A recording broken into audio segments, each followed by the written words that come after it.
महागणाधिपतये नमः। श्री गुरु चरण कमलेभ्यो नमः। मातृपितृ चरण कमलेभ्यो नमः।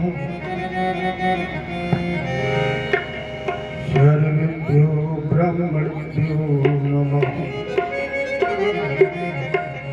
सर्वेभ्यो देवेभ्यो नमः। अखण्डमण्डलाकारं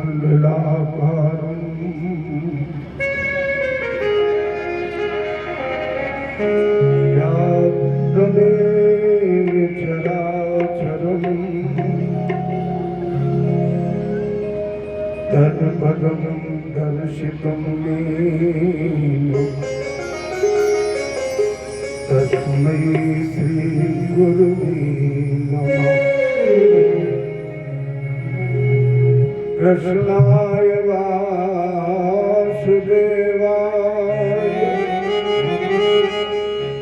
हरे परमात्मने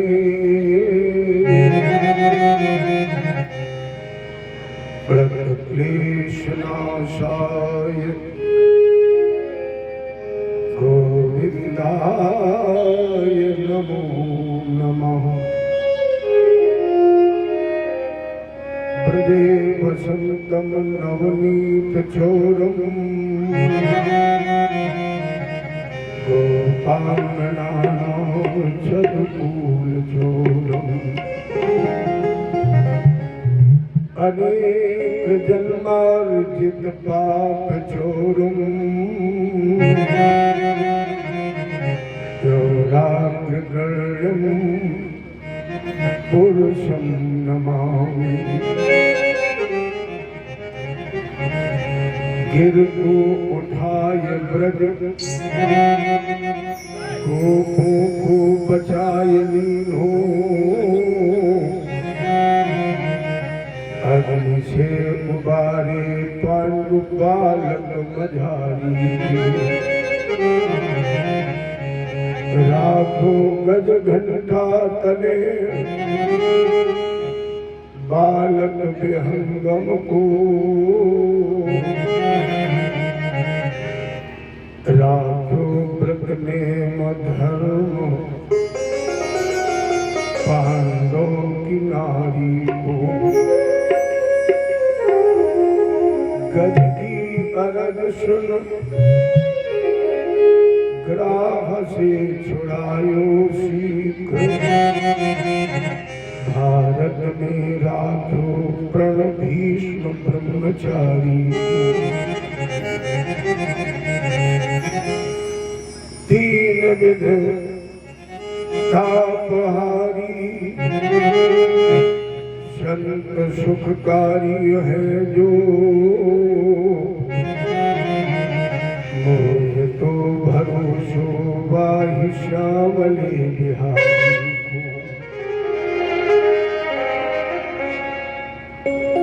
अतुलित बलधामं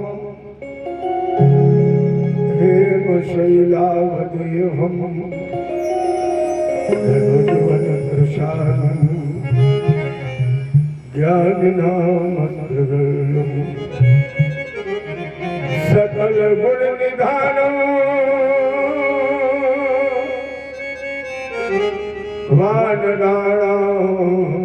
वानराणाधीशं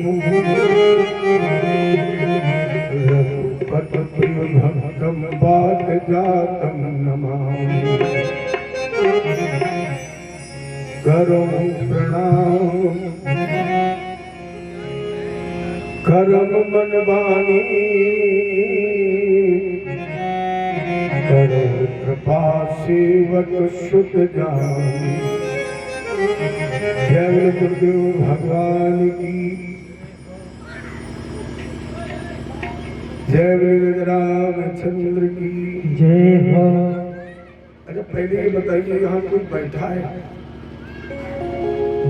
आवाज से तो नहीं लगता कि पंडाल में कोई है। तो पहले दिन से अगर इतनी तेज आवाज में बोलोगे तो आखिरी दिन तक कितनी आवाज होगी। टेम्परेचर इतना गर्म है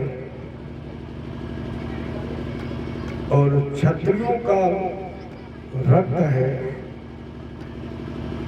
क्षेत्र इतना बढ़िया है, इतना अच्छा आपका क्षेत्र है कि वर्ष में 6 महीने तो हम आपके क्षेत्र में ही घूमा करते हैं, लेकिन इतनी अच्छी आवाज हमें कहीं नहीं मिली जितनी प्रयाग में मिली है। बोले गोविंद भगवान की जय हो। अच्छा, वो अभी तक एक वाली आदत है कि जब तक टोको का नहीं तब तक बोलोगे नहीं। ऐसा मेरी समझ में 30% लोग तो हमें जानते नहीं होंगे कि कभी हमने आपके गांव में कथा कही है। जितने छोटे छोटे बैठे हैं ये नहीं पता होगा। बोले बजरंगबली की जय जय श्री, जय जय श्री, जय जय श्री। अगर कोई ब्रह्मांड परमात्मा नंदनंदन कन्हैया यशोदानंदन घनश्याम भगवान कृष्ण के अंश अवतार धर्म करने वाले भगवत चरण उपस्थित हमारे समस्त श्रोतावन, हमारे सहयोगी और उपस्थित विद्युत जन, आदिशक्ति परमा मां भगवती जगदम्बा प्राकाशवाणी मोक्षदायिनी अन्नपूर्णा का अंशावतंश हमारी सभी माता और बहनों, कृपा है ठाकुर जी की, उस कृपा के पात्र बने और भागवत रूपी अमर फल में आपको मिला।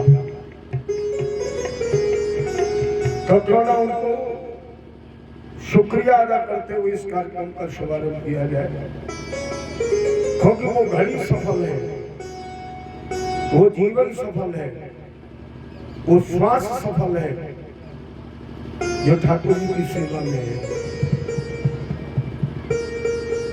परमात्मा प्रदत्त 7 दिन का जीवन और 7 दिन हमारे व्यतीत होंगे भगवान की सेवा में।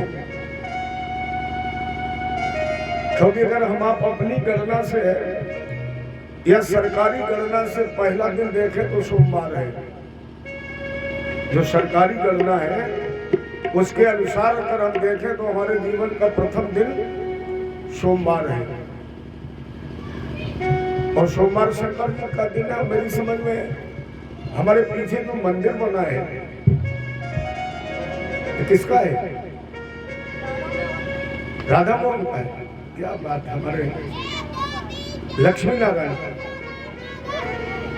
नहीं, इधर जो मंदिर बना है राधा कृष्ण का, लक्ष्मी नारायण का कोई अंतर नहीं। तो आज मैं कह सकता हूं कि 2 चीजें मुझे विशेष रूप से मिली। पहली चीज मिली प्रयाग, कितना सुंदर नाम है इसका। जिस प्रयाग तक चलकर हम जाते हैं नहाने, उस प्रयाग में आज स्वयं आ गई है ज्ञान गंगा। उस प्रयाग में आ गई है स्वयं ज्ञान गंगा। तो क्यों न कहें, और राधा कृष्ण जी की छत्र छाया में है हम, कब पीछे है ना। जैसे मैं भगवान राम का राज्याभिषेक होने जा रहा था, तिलक करने के वशिष्ठ जी आगे बढ़े, राम जी उठकर खड़े हो गए, फिर बैठ गए। राम जी ने 2-3 बार ये जब प्रक्रिया की तो वशिष्ठ जी ने कहा, रणवीर क्या अभी भी राज्याभिषेक का मुहूर्त नहीं आया? राम जी ने कहा, गुरु जी मुहूर्त तो बहुत अच्छा है, फिर आप तिलक क्यों नहीं करा रहे हैं? राम जी ने कहा, मुझे भरत नहीं दिखाई पड़ रहा है, सभी दिखाई पड़ रहे हैं, भरत नहीं दिखाई पड़ रहे हैं। और जब तक भरत नहीं होगा, जब तक भरत का दर्शन नहीं होगा, तब तक राम जी का राज्याभिषेक हो सकता है। तो भरत जी ने सोचा कहीं ऐसा ना हो हम दिखाई नहीं पड़ रहे और ये फिर पहले जैसा। इसलिए भरत जी ने पीछे से आवाज लगाई, ए भैया भैया हम हैं। राम जी ने पूछा कहाँ हो?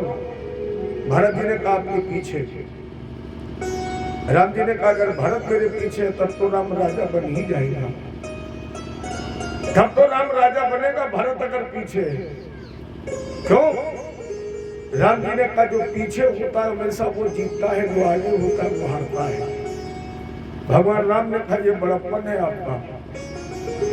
राम जी ने कहा नहीं भरत, सही बात बताना, जो पीठ दिखाता है वो हारता है और देखने वाला हमेशा जीतता है। भरत इस समय तो मेरे शरीर का कौन सा अंग देख रहे हो? भरत जी ने कहा आपकी पीठ। राम जी ने कहा तो हम हार गए, हमने आपको पीठ दिखा दी है। और जब हमने पीठ दिखा दी और हमने हार मान ली और उस पीठ पर भरत की छत्र छाया हो गई, और जब भरत की छत्र छाया हो गई तो राम का राज्याभिषेक निश्चित है। मेरे कहने का मतलब जानते हो क्या है? मेरे पीछे राधा कृष्ण जी है ना। आज मेरे ऊपर बृहद कृपा है उनकी, और आपके सामने हमारे राधा कृष्ण जी हैं। श्रोता के सामने होने चाहिए, वक्ता के पीठ पर होने चाहिए। बहुत सुंदर ये समागम संगम। ले चलिए सभी लोग अपने अपने गुरु गोविंद से कहें, निवेदन करें। मुझे तूने मालिक बहुत कुछ दिया है, तेरा शुक्रिया है, तेरा शुक्रिया है। मुझे तूने मालिक बहुत कुछ दिया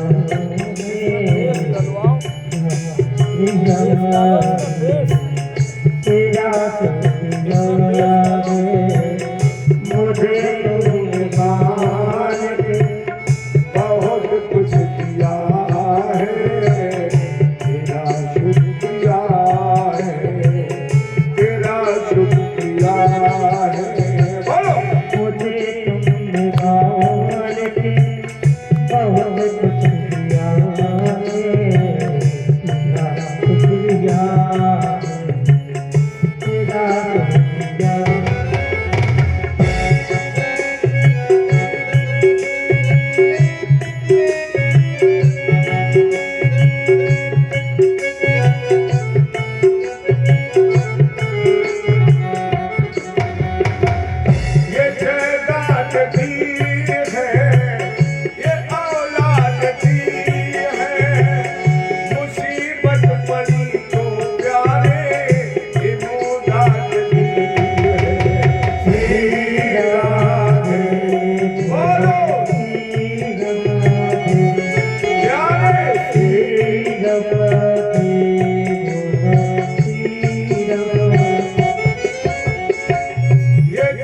कृष्ण भगवान की जय हो।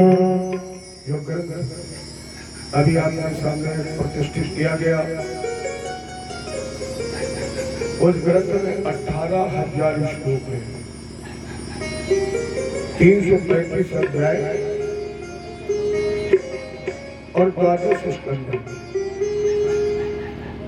जिसकी अभी शोभा यात्रा आप सभी लोगों के द्वारा संपन्न हुई। और हमारे शास्त्र भी कहते हैं कि जो भगवान को 2 कदम देते हैं, हमारे ठाकुर जी उस साधक को अपनाने के लिए 60 कदम देते हैं। जो भगवान का एक बार नाम निर्मल मन से लेता है, भगवान उस भक्त का नाम 108 बार लेते हैं। तो आपने भगवान की शोभा यात्रा के 4 कदम बढ़ाए हैं, तो ये निश्चित है कि परमात्मा जीवन में कभी तुम्हारी शोभा समाप्त होने ही नहीं देगा। अच्छा, द्रौपदी ने अगर 4 धागे भगवान को न दिए होते तो क्या भगवान ने इतना चीज दिया होता? कवियों ने लिखना पड़ा, नारी बीच सारी है कि सारी बीच नारी है, नारी ही की सारी है कि सारी ही की 4 धागे दिए। और द्रौपदी ने जब 4 धागे दिए तो सुंदर सफेद श्याम बैंगने हरीरे पीरे ढेर बहुतेरे, जो गिनने में न आते हैं, द्रौपदी के काज आज बनके बजाज प्रभु लाद के जहाज वालों द्वारिका से लाए। 4 धागे दिए, अर्थात जिन्होंने आज भगवान की शोभा में 4 कदम आगे बढ़ाए, भगवान हमेशा उनकी शोभा बनाए रखेंगे। और जो भगवान की सुनते हैं, निश्चित है परमात्मा उनकी भी सुनता है। देखो, मनुष्य के जीवन में सुनना बहुत जरूरी है। बगैर सुने आपका एक क्षण व्यतीत नहीं होता है। बगैर सुने कोई भी कार्य जीवन में बगैर सुने पूरा नहीं हो सकता है। जैसे अगर माँ भोजन बनाती है तो बेटे को बुलाएगी, यही तो कहेगी सुनो बेटा भोजन तैयार है। या आपको अपने बेटे से कोई काम करवाना तो यही तो कहो बेटा सुनो ये काम करो। अच्छा, हम लोग भी साथ जहां भी आप कथा में जाएंगे, हर वक्ता यही तो कहते सुनिए। प्रहलाद जी ने भी प्रमाणित किया। प्रहलाद जी ने कहा पिताजी श्रवणम, 9वां भक्ति में पहली भक्ति है सुनिए। भगवान राम ने भी कहा प्रथम भगत संदन कर संगा। प्रथम भक्ति क्या है? सत्संग। और सत्संग में करना क्या? सुनना। अच्छा, मोबाइल पर जब आप किसी से बात करते हैं तो क्या कहते हो? जैसे आप नंबर उधर से रिसीव किया जाएगा, आप यही तो कहते हैं हेलो। हेलो का मतलब है सुनिए।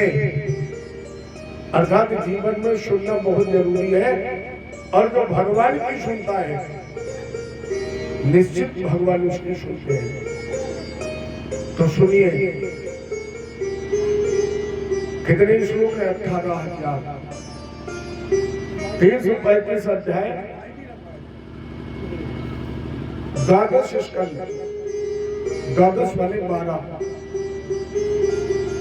अच्छा, पहले 335 अध्याय क्यों है, जरा जोड़ के बताइए। 335 को अगर आप जोड़ेंगे तो 3 3 6 5 कितने होंगे? 11। 335 का अंक आएगा 11।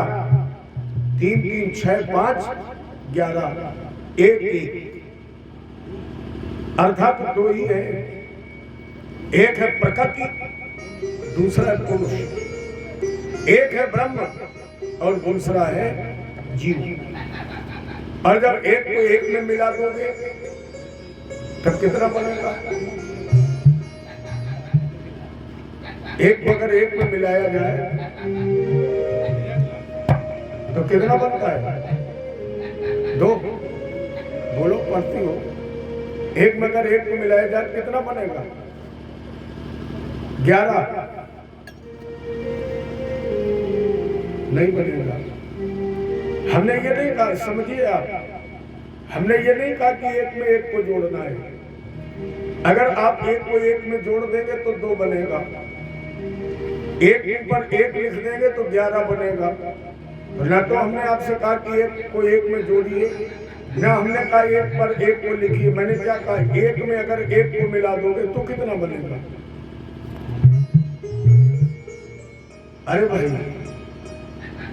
एक गिलास में पानी है, दूसरे गिलास में पानी है, और दोनों को जब एक में मिला दोगे तब कितना बनेगा?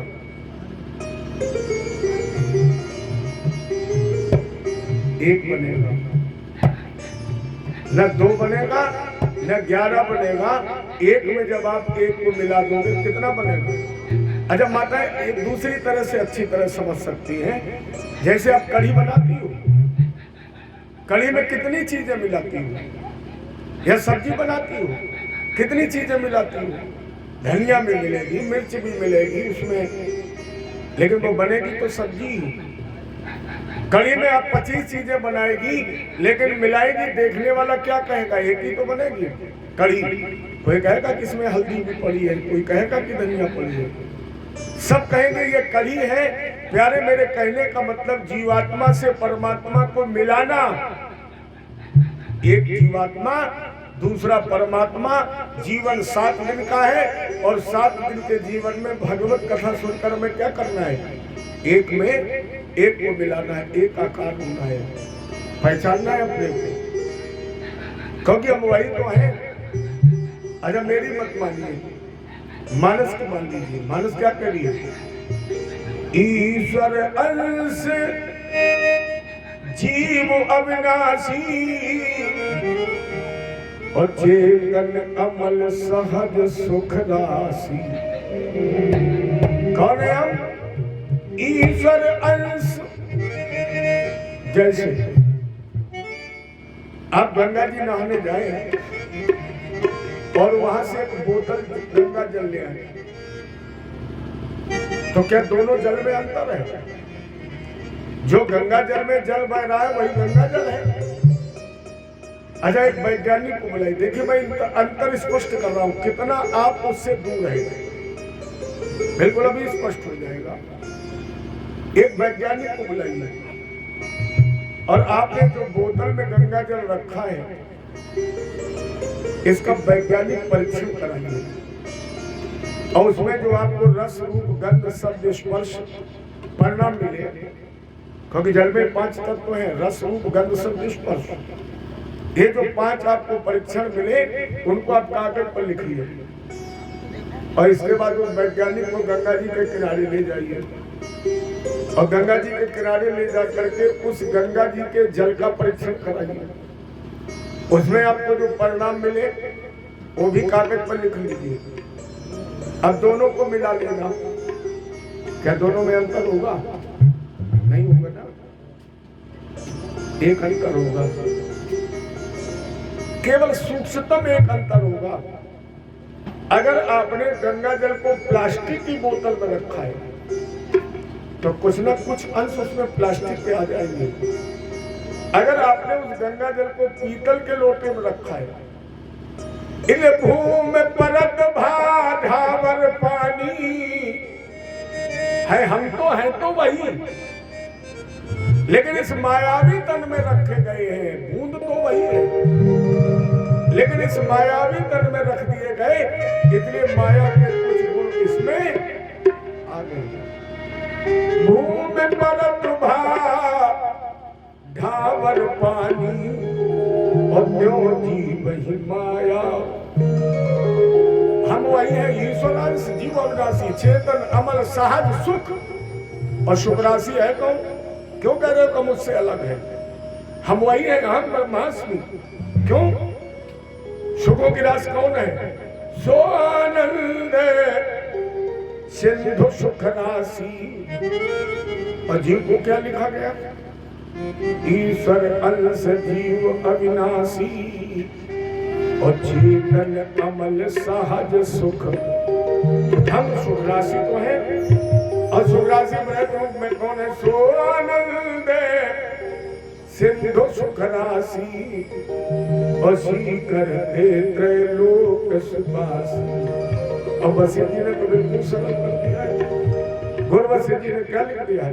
असो सुख धाम राम अस नामा, वो सुख धाम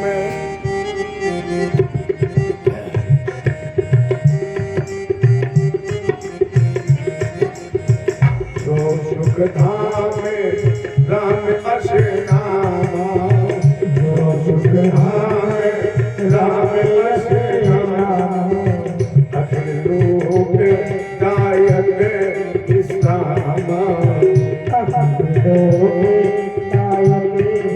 सो सुख धाम राम अस नामा।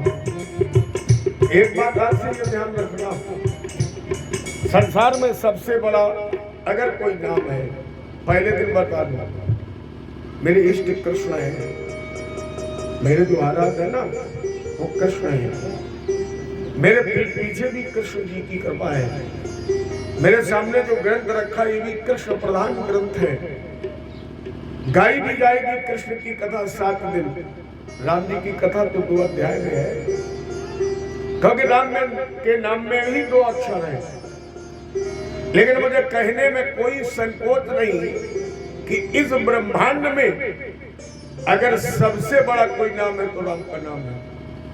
कोई संकोच कहने में नहीं। मेरे इष्ट है मेरे कृष्ण, लेकिन राम से बड़ा कोई नाम नहीं, क्योंकि मरते में भी है और जन्म में भी है। जब अर्थी चलती है तो लोग क्या कहते हैं? राम नाम आता, किसी ने कहा कृष्ण नाम सत्य है, कोई कहता है शंकर जी का नाम सत्य है, कोई नहीं कहता। कोई कहता है दुर्गा जी का नाम सत्य है, किसका नाम सत्य है? राम का नाम सत्य है। इसलिए संपूर्ण ब्रह्मांड में सबसे बड़ा अगर कोई नाम है प्यारे तो राम का नाम है। अब हमें करना क्या है? एक जीव एक ब्रह्म, 7 दिन का ये दुर्लभ तन इस भगवत कथा में व्यतीत करके हमें क्या होना है? एक में एक को मिलाना है। इसलिए एक आकार 335 अध्याय है, 18,000 श्लोक। इसमें 8 माया है, एक ब्रह्म है। और जब 8 और 1 को जोड़ दोगे तब कितना बनेगा? 9।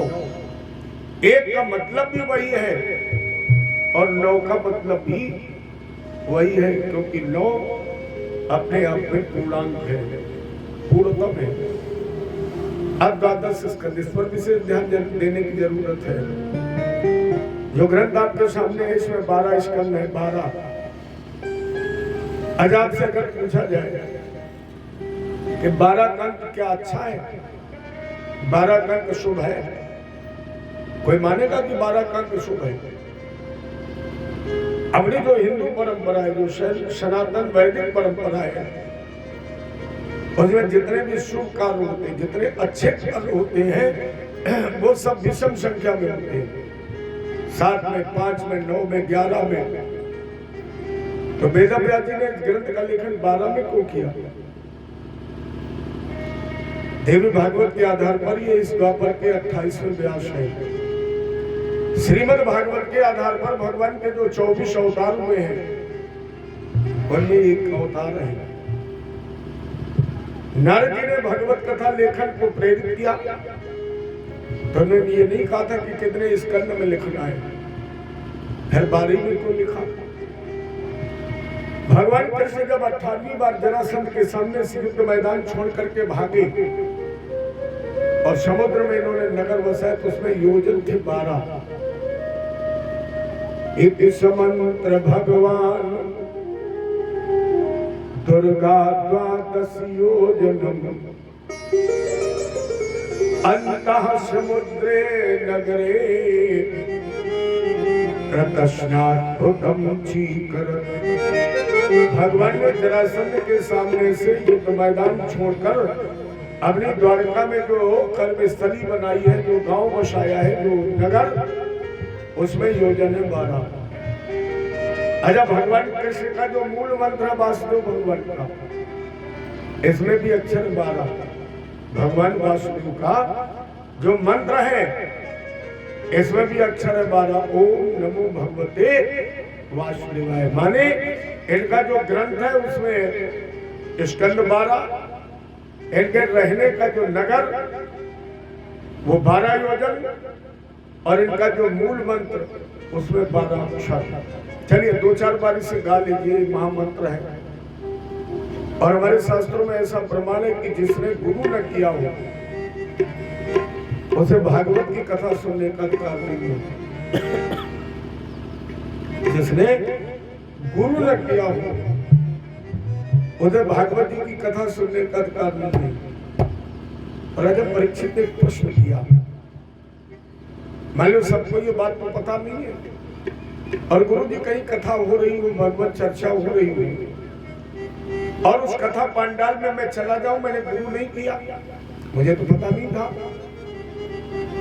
और मैं उस पंडाल में बगैर गुरु के किए पहुंच जाऊं, तो क्या मैं कथा न सुनूं? क्या मैं कथा का नाटक करके वहां से चला जाऊं? सुखदेव जी ने कहा नहीं।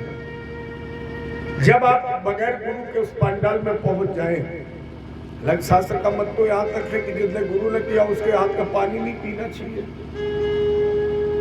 भोजन वोजन करना तो दूर। अगर मैं पंडाल में पहुंच जाऊं तब क्या करूं?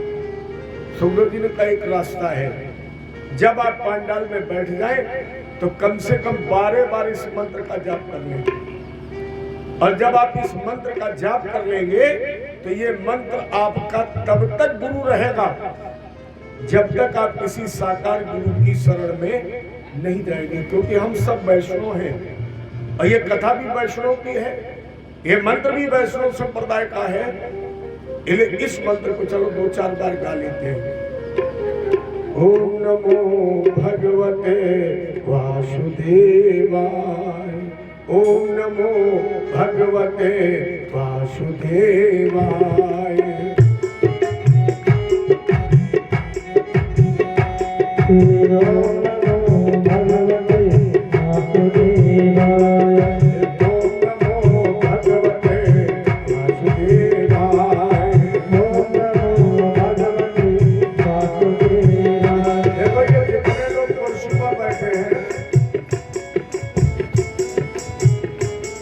मोबाइल चलाने की जगह नहीं है, ये मोबाइल चलाने की जगह नहीं है। कुर्सी बहुत मजबूत पकड़ कर बैठिए, क्योंकि कुर्सी हिलती बहुत है और कुर्सी जाती बहुत जल्दी है। हर 5 साल बाद कुर्सी वाला भूत बन जाता है, चाहे वो राष्ट्रपति की कुर्सी पर बैठा हो, लेकिन 5 वर्ष के बाद उसे भी भूत बनना है। यहाँ सब जमींदार बन करके बैठो, ये जमींदारी रहेगी। जमींदार कभी भूत नहीं होता है, न चौकी वाला भूत होता है, तखत वाला भी कभी भूत नहीं बनता, और जमीन वाला भी नहीं बनता है। ये सब लोग अपने लिए गाइए, मेरे लिए मत गाइए, अपने लिए गाइए। इसलिए मत गाइए कि मैंने कहा है, अगर तुम्हारा मन हो तो गाइए। ओम नमो भगवते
12 स्कंद श्रीमद् भागवत में और 12 योजन इनके नगर में।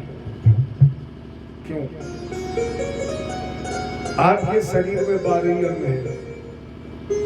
ये तीनों बातें ये सिद्ध कर रही है ये सब कुछ आपके शरीर में है। 12 ही आपके शरीर में अंग है। 5 कर्मेंद्री, 5 ज्ञानेंद्री, 1 मन, 1 बुद्धि। अच्छा, इन 12 को अगर अलग कर दिया जाए तो शरीर में कुछ बचेगा? अर्थात श्रीमद् भागवत की कथा आपके शरीर की कथा है, इसलिए 12 स्कंद है।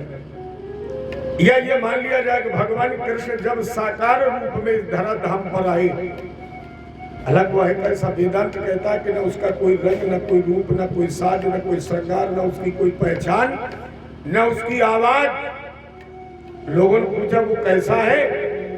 विद्वानों ने उत्तर दिया, तुम जैसा चाहो बना लो वो वैसा ही है। जैसा चाहो बना लो वो ऐसा ही है। और जब वो निराकार रूप साकार जगत में आया तो उसके भी अब 12 अंग हैं। मानव तन में जब आया तो उसके भी 12 अंग हैं। वही 12 अंग श्रीमद् भागवत के 12 स्कंद हैं। वही 12 भगवान के द्वारका की योजन है और वही भगवान के मंत्र के 12 अक्षर हैं। और जीवन में अगर 3 में से 1 भी आपको मिल जाएगा तो फिर भगवान को ढूंढने की जरूरत नहीं है। अगर 1 भी मिल जाए, अगर 1 का भी दर्शन हो जाए तो माने भगवान का दर्शन हो गया। अच्छा, भागवत दर्शन करने का विषय कि सुनने का विषय? ये सुनने का विषय नहीं है, दर्शन करने का विषय है। अगर सुनने का विषय होता तो लोग लाउड स्पीकर से बैठकर अपने घर में सुन लेते। मैंने आप जैसे लोगों से ही सुना है। लोग कहते हैं जब तक व्यासपीठ के सामने नहीं जाता हूं, जब तक पंडाल में नहीं पहुंचता हूं, या जब तक हमारी कथावाचक की नजर से नजर नहीं मिलती है, तब तक मुझे कथा का आनंद आंख से, अगर आंख से आंख मिलकर आनंद मिलता है तो आंख सुनती तो नहीं है, आंख तो देखती है। अर्थात भागवत दर्शन करने का विषय है। और कितने बड़भागी हम आप, बड़े भाग मानुष तन पावा। बड़े भाग से शरीर मिला और शरीर मिलने के बाद इन नेत्रों से भागवत भगवान का दर्शन हो रहा है। लेकिन एक रामायण की और चौपाई पढ़ लेना। छिद जल पावक गगन समीरा, अपंच रचित यह अधम शरीरा। दोनों चौपाइयां विषम है। एक में बाबा लिख रहे सुर दुर्लभ, दुर्लभो मानुषो देहो। ये मनुष्य तन दुर्लभ है। और कितना दुर्लभ है? सकल देव यह मनसा करही, मानुष हुई भव सागर करही। लेकिन अधम शरीरा एक तरफ तो इतना दुर्लभ है कि देवता भी मांग रहे हैं और दूसरी तरफ अधम। तो मेरी समझ में अधम दुर्लभ नहीं हो सकता, दुर्लभ अधम नहीं हो सकता है। इसके मतलब यहाँ 2 श्रेणियां हैं। एक श्रेणी है दुर्लभ की और एक श्रेणी है अधम की। तो पहले चर्चा किसकी की जाएगी? दुर्लभ की अधम की? पहले अधम की कर लो, अधम की।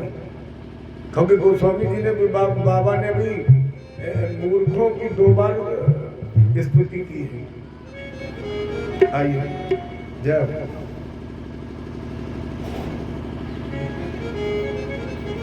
आगे आगे महाराज आगे।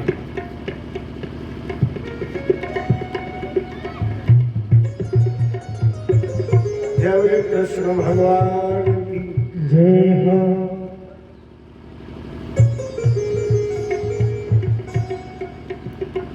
पहले अधम की चर्चा की जाए। अधम कौन है? चाणक्य जी ने एक श्लोक लिखा है, आहार निद्रा भय मैथुन श्यामान चैतान गणम पशूनाम ज्ञानेन्द्राणाम धिको विशेषो अज्ञानेन पशुभिः समानम्। मनुष्य का तत्व तो मिल गया, लेकिन अधम कब है? जब नर्तन के मिलने के बाद भी हम जिए हैं केवल पेट भरने के लिए, पेट भरने के बाद सोने के लिए, संसार के विषय भोग भय भूख के लिए, और सत्संग नहीं किया, ज्ञानार्जन नहीं किया, 2 मिनट भगवत भजन नहीं किया, वो मनुष्य नहीं है। क्या है? आप स्वयं समझदार हैं। आज हम नहीं बताएंगे कि वो ज्ञानहीन मनुष्य क्या है, इशारा केवल इतना ही करूंगा, आप लोग स्वयं समझदार हैं। क्योंकि अपने आप एक परंपरा है, लोग कहते हैं पहली बार मिलो तो थोड़ा मीठा बोलो। अपने यहाँ जब कोई व्यवहारिक रिश्तेदार आता तो बोले मीठा खिलाओ, रिश्ता मीठा रहेगा। और अब की बार को थोड़ा में ज्यादा मधुर मीठा रिश्ता बनाना है, क्योंकि आपको याद है कितने दिन का वनवास हुआ है। पाड़ी को मालूम होगा यज्ञ कितने दिन पहले हुआ था, 14 वर्ष से कम नहीं हुए होंगे लगभग। मोहर सिंह वाले यज्ञ को कितना समय हो गया? 17। बताइए, राम जी को 14 ही वर्ष हुआ था, मैं 3 वर्ष ब्याह जाऊंगा। लेकिन वो 3 वर्ष ज्यादा होने पर हमें एक चीज भी मिली है। मालूम कौन सी मिली? सबसे पहले हमारे सामने बैठे हैं पंडित जी, त्रिभुवन पंडित जी, यही मुझे इस गांव में लेकर के आए थे। और दूसरी विशेषता, जो व्यक्ति मुझे यहाँ पहली बार मिला वो यहाँ आज भी बैठा है। यही लिखी, ये पंडित जी इसी यज्ञ में इसी गांव में मिले थे। बीच में पता नहीं कितनी बार मिले, कितनी बार छूटे, लेकिन जब प्रयागपुर में आए तो फिर यही महानुभूति मिली।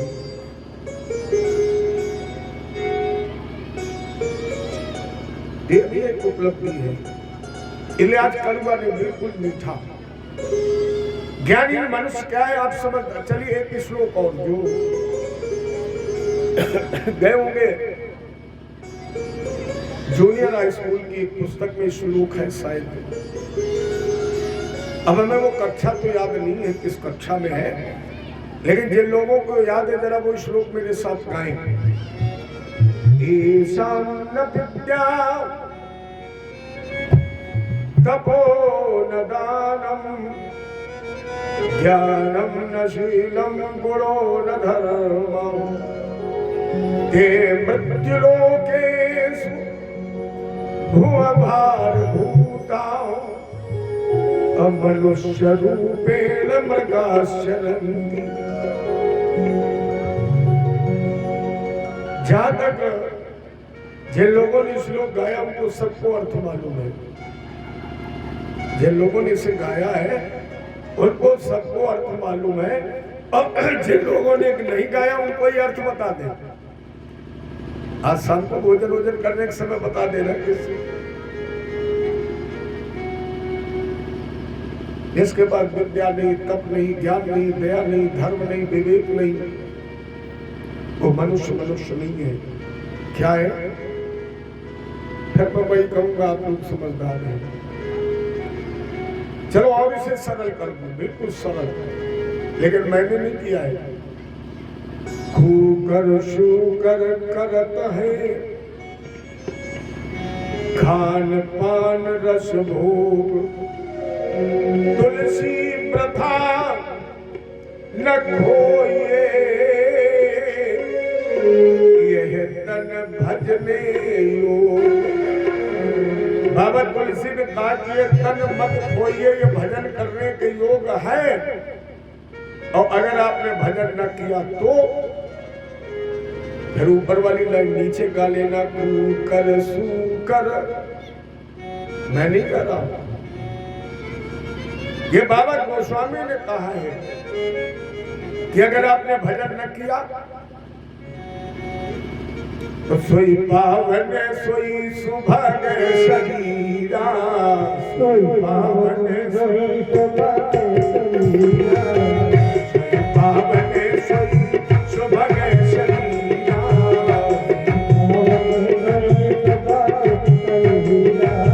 सोई पावन सोई सुभग शरीरा, सोई पावन सोई